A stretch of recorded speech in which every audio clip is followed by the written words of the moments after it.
gauche ou la droite. Ils ne disent plus rien, ils n'osent pas. C'est une part de marché qui se rétrécit, ils veulent la conserver, ils veulent même pas gagner plus d'électeurs, ils veulent conserver. Donc pour ça, il ne faut rien dire. On dit des choses tièdes. Il y a des gens politiques, c'est plus des discours qu'ils font, sont des oxymores. Dans la même phrase, il y a tout le contraire. Ils n'ont fâché personne. En fait, ils ne fâchent personne, surtout pas ceux qui vont voter pour National. Et qui n'en ont plus la permission. C'est pour ça qu'on est créé. Non pas pour être un rempart défensif, mais pour être une lance offensive contre ceux qui ne veulent pas du bien de notre pays. Je peux démontrer, je démontrais par des articles sur la fiscalité. Tenez, en 2012, je disais qu'il fallait faire un pacte fiscal. Si on avait lu l'article, on n'en serait peut-être pas là aujourd'hui avec nos bonnets rouges et autres. Il ne faut pas hésiter à porter fort le fer de cette Europe et de ses idées centrales, centristes. Quand on propose une Europe à 10, ça peut dire qu'on jette l'Europe des 28 ou des 30. On a conquis ça.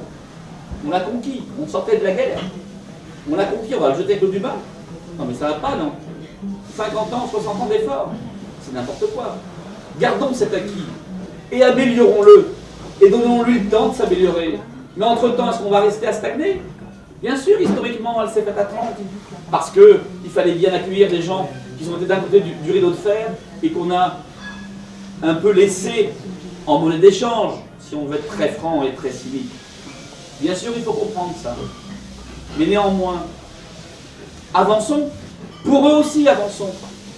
Ne restons pas à stagner. Avançons. 10 domaines, je peux les citer.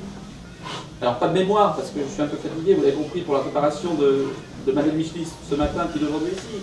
L'environnement, les énergies. Comment est-ce que l'Europe n'est pas organisée de manière commune, voire fédérale, fédérée, pour pas employer un mot qui fâche, dans le domaine de l'énergie? On a voulu commencer à créer par la suite. Et on n'a pas fait ce point depuis 60 ans. Et Laurent va vous parler de son livre où il va nous dire encore qu'on avait même quelques accords qu'on a laissé tomber depuis 2 ans. Bon, on parlera là. La santé, prendre 10 pays qui ont le même niveau de santé, presque la même organisation, pourquoi on ne travaillerait pas ensemble sur les médicaments? On entend parler de l'Agence française du médicament. On dépense plus de médicaments que l'ensemble des 19 autres pays que j'envisage réunis. Un problème. La consommation. La vache folle, elle ne s'arrête pas aux frontières.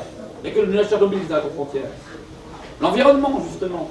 Est-ce qu'on peut se permettre de dire que la France a une politique, l'Allemagne a une autre politique d'environnement?